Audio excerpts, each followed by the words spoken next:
How's it going, everybody? Welcome back to the Daily Baseball Report. Coach Matt coming at you with another video. It is April 15th, and if you didn't know, it is a sacred day in baseball and human history, especially for the United States. But today is the day that Jackie Robinson has broken the color barrier, and this is the 74th year since that day. And we want to give a shout out to Jackie and all the players that came after him and the beauty of what that has meant for all athletes across the world. We have to pay homage to that. And so with that, I am wearing the Jackie Robinson tribute hat that is just my way of showing appreciation to Jackie and what he has done for all athletes all around the world. And so we're going to go over the games that happened yesterday. And there's a lot that happened. So let's pay homage to Jackie Robinson, number 42, the man, the myth, the legend, a wonderful human being, the one who broke the color barrier. Thank you. You're amazing. You stood for more than you know. And we as athletes all appreciate that. And with all that, let's get into the video.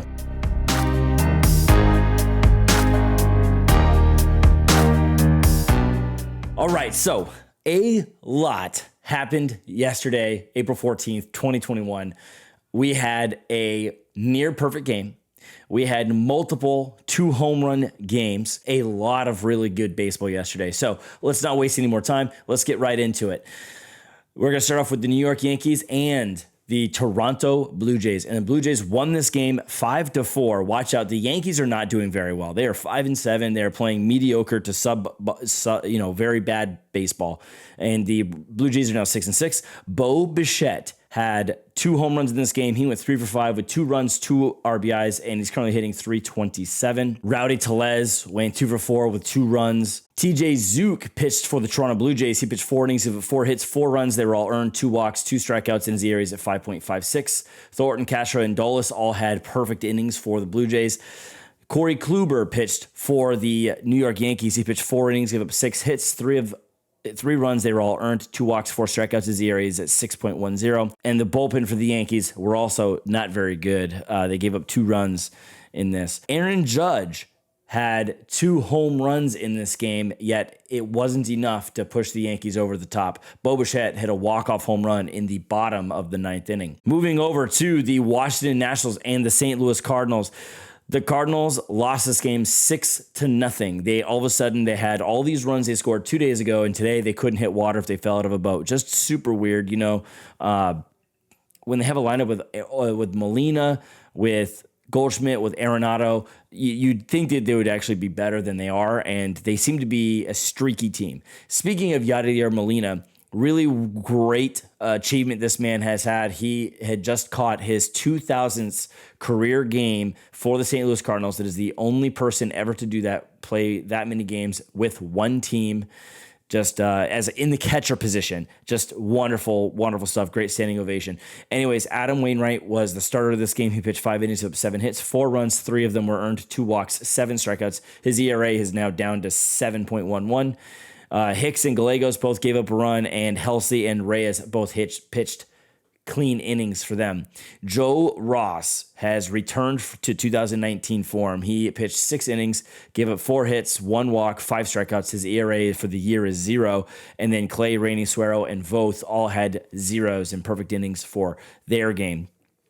Ryan Zimmerman hit a home run for the Washington Nationals to lead their offense, and Arenado had a double for the St. Louis Cardinals, and that was basically it.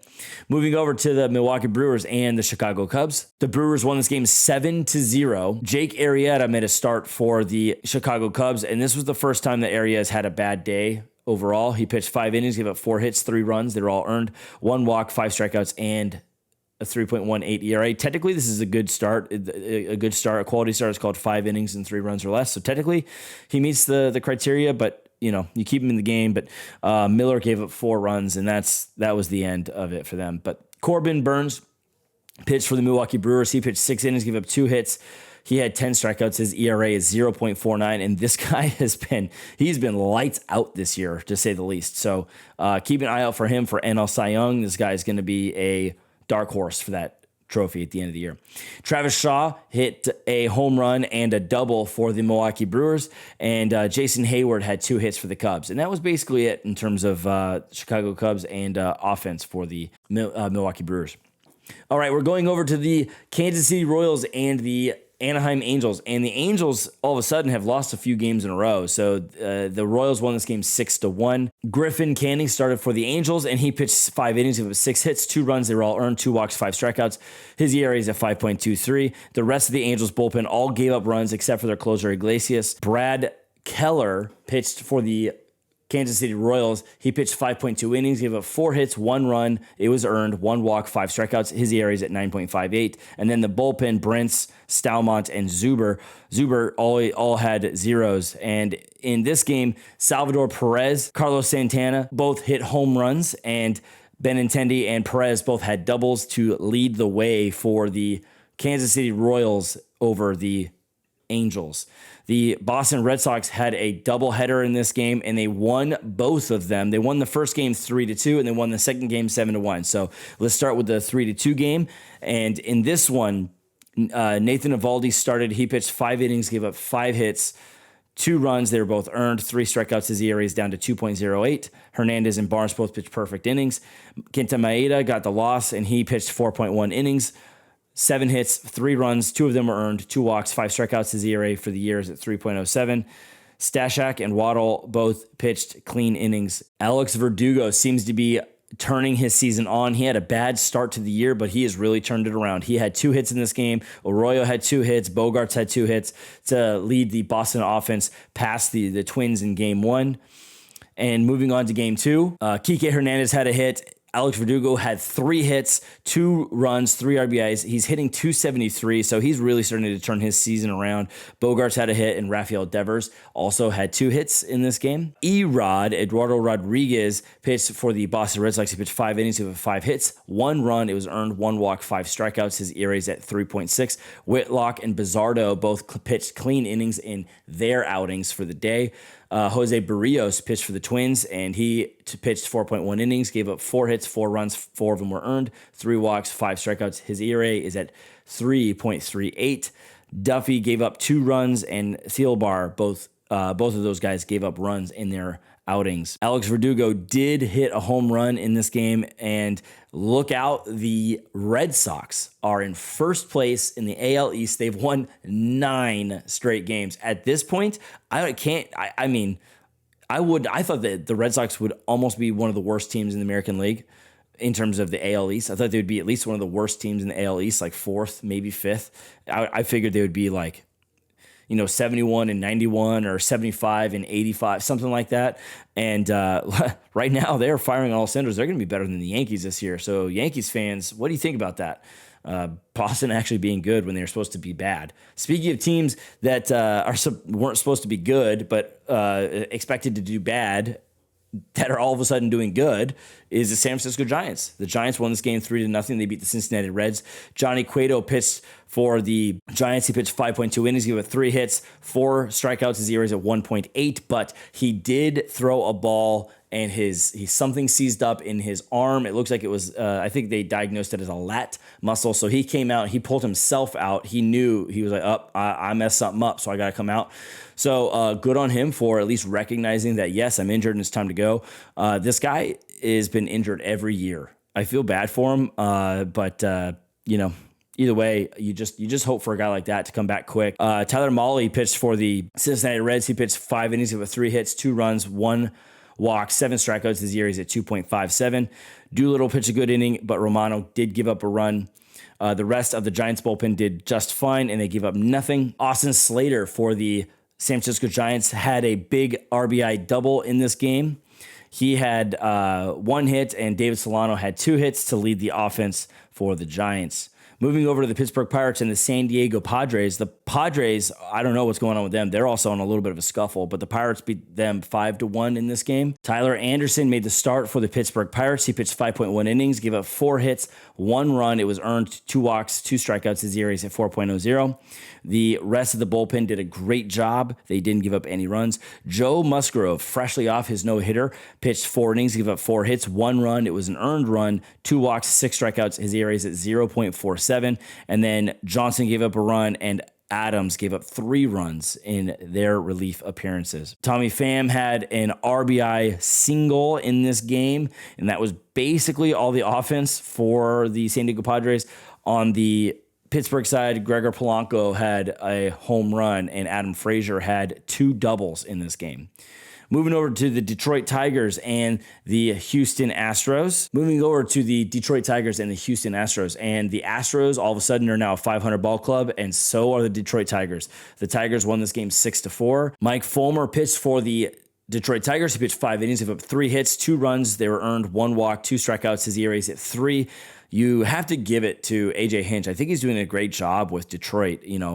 As much as I don't like the fact that he was with the Astros and, they were cheating and all that, but you have to give it to him. The guy's a good manager, and everywhere he's been at least in the playoff picture for the majority of his career. Lance McCullers Jr. pitched for the Houston Astros. He pitched 3.2 innings, gave up 4 hits, 6 runs. They were all earned, 3 walks, 3 strikeouts. His ERA is at 5.2. And then the Houston bullpen was actually perfect in that one. Akil Baddoo had a double in this game, and Grossman also had a double, scoring their runners from there. Grossman had 2 hits. Candelario had 3 hits. He went 3 for 5 in this game with 2 RBIs. He's hitting .326. Willie Ramos had a hit in this game. Obviously, Baddoo and Shoop, they both had hits. Just a good offensive day for them. Jeff Brantley went 2 for 5. Yuli Gurriel went 2 for 3 with 2 RBIs and 2 walks. Yuli Gurriel is hitting .429, and he's like almost 40. This guy's he's like a Renaissance Nelson Cruz almost. He's just somehow staying in the league and staying productive. It's just, he's not hitting the home runs that Cruz is, but he's being productive, which is huge. Jason Castro had a home run for the Houston Astros, and that was the offense for them. Moving over to the Texas Rangers and the Tampa Bay Rays, the Rangers won this game 5-1. Kikuchi Arihara pitched for the Texas Rangers, and he actually had his first major league win today. He pitched 5.2 innings, gave up 3 hits, 5 strikeouts. His ERA is at 3.07, and the bullpen did great. Cody gave up a run at the end, but the King had a good outing. Josh Fleming pitched for the Tampa Bay Rays. He pitched 5 innings, gave up 4 hits, 1 run. It was earned, 2 walks, 2 strikeouts. His ERA is at 1.80. Mazza is the one who pitched 3 innings, gave up 5 hits, 4 runs, 3 walks. His ERA is at 11. Brandon Lau and Nate Lau. Is it Nate Lowe? Nate Lowe and Brandon Lau. Is that correct? That's how it's said. Both hit home runs in this game. It's funny, Nate was a Tampa Bay Ray last year, and he hits a home run against his old team. So it's kind of fun that happened. Moving over to the Philadelphia Phillies and the New York Mets, and the Phillies have sunk fast. They are 6-6 when they started the season out pretty good. The Mets are now 5-3. Brandon Nimmo had 3 hits in this game. He went 3 for 5. Lindor went 2 for 4 with 2 runs. Dominic Smith went 3 for 5 in this game. And Jeff McCann had 3 for 4 with a run and 2 RBIs in this game. McCann did hit a home run to help lead this Mets offense. And for the Philadelphia Phillies, the only run came from a Gene Segura home run. Zach Wheeler pitched for the Philadelphia Phillies. He pitched 6.1 innings, gave up 10 hits, 3 runs. They were earned, 1 walk, 6 strikeouts. His ERA is at 3. Coonrod had a clean inning. Romero gave up 2 runs, and Velasquez had a clean inning. David Peterson pitched for the New York Mets. He pitched 6 innings, gave up 3 hits, 1 run. It was earned, 10 strikeouts, and his ERA is at 6.3. Familia, Loop, and Diaz all had clean innings in their outing.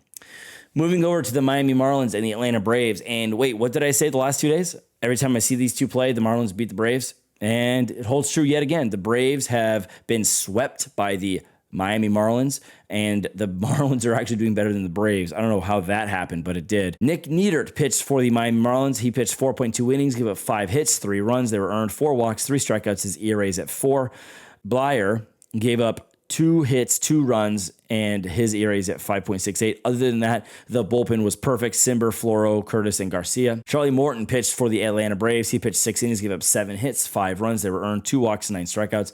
His ERA is at 4.76. And then the rest of the bullpen was great, except for Matt Zek gave up a run at the end. It was an unearned run, so sadly it was because of the defense. Chaz Chisholm Jr. had a home run. That is his second home run of the year. It was a 3-run home run, kind of a big one because it was right out. It was off Morton. It's early in the game, and it was just, you love seeing stuff like that. And Ronald Acuna Jr. had 2 home runs in this game, and yet the Braves couldn't figure out a way to win. He also had a double in this game. This guy is he's so much fun to watch. He's so good. He went 3 for 5 with 3 runs, 4 RBIs. His batting average is at 447. His OPS is at 1500. The guy's good. Man, is he good. Going over to the Los Angeles Dodgers and the Colorado Rockies. The Dodgers won this game 4-2. The big hit for the Dodgers was a home run by Justin Turner that exploded some nachos, and you got to give it to the Dodgers' brand new home run seats. May be one of those don't have nachos seats because they exploded all over him. Dustin May made the start for the Dodgers. He pitched 4.1 innings, gave up 7 hits, 2 runs. They were earned, 1 walk, 6 strikeouts. His ERA for the year is at 1.74. The bullpen was perfect. John Gray pitched for the Colorado Rockies. He pitched 4 innings. He gave up 5 hits, 3 runs. They were all earned, 2 walks, 3 strikeouts. His ERA is at 2.87. And their manager, Bud Black, was ejected from this game because he was arguing balls and strikes. It was actually rather the ball that was called a strike in question was definitely low, but this guy's strike zone, I feel like the strike zone for all major leaguers this year has been really bad. I don't know how you guys feel about it, but I know that the replay has been bad and the strike and ball and strike calling has been really bad this entire year. From every game I see, I haven't seen anyone that has been genuinely good. I don't know if it's just that they're just all kind of getting back into things, but regardless, that's just what I see for the day. All right, going over to the best game of the day. It was the Chicago White Sox and the Cleveland Indians. Okay, the reason this is the game of the day is because let's start off with Yermin Mercedes had a 3-run home run in this game. This guy is electric. He might be the front runner for the American League Rookie of the Year. He went 3 for 5 with a run, 3 RBIs. He's hitting 500 with a 1363 OPS. Luis Robert went 2 for 5, and Adam Eaton went 1 for 4 to lead the offense. Daniel Madrigal went 3 for 4 just to lead the offense through over this Cleveland batting club. The big story, Zach Plesac pitched for the Cleveland Indians. He pitched 2 outs. He gave up 7 hits, 6 runs, and his ERA is at 5.27. Steven came in, pitched 2 innings, gave up 2 hits, 2 runs, and his ERA is at 9. And then the rest of the bullpen had zeros. But the story of the day is 100%. The big story is Carlos Rodon of NC State. It's just up the road from me. Had a perfect game until there was 1 out in the 9th, and then he threw a slider and hit the hitter in the toe. That was the end of the perfect game, and he did end up completing the no-hitter, and you have to be, how can you not be romantic about baseball? This guy was at one point one of the worst starters in the major leagues. It's crazy to see that this guy was as his story. You just have to love it. This is what makes baseball so great, is seeing stuff like this, seeing people like Carlos Rodon, who is under the radar. He's 28 years old. He's had a couple of good starts, but he comes in and he just blows it away and you just love stuff like this. I actually went and turned it on and watched the very end of it. It's just really great. So that does it for all the games for today. Oh, the one game that wasn't played was Seattle and Baltimore. That was rained out, so they're going to postpone it for tomorrow. Well, today rather, but I'm covering yesterday's games. So if you've never been here before, we're the Daily Baseball Report, where we are going to cover all the games. So please subscribe to the channel. And for those of you who have not subscribed to the channel, I know majority of you haven't. It's like 90% of you haven't subscribed to the channel. So please subscribe to the channel. I would really appreciate it. And hit the notification bell so you don't miss anything. And if you like the content and you think I deserve it, please like the video. With all that, you will not see me tomorrow. I'm actually going to be beginning our trip up to Philadelphia. So Daily Baseball Report will be paused until Monday night or Tuesday, depending on how the trip goes. But I will be posting vlogs for the trip to Citizens Bank Park and Yankee Stadium. And so keep an eye out for that. And without further ado, we'll see you tomorrow.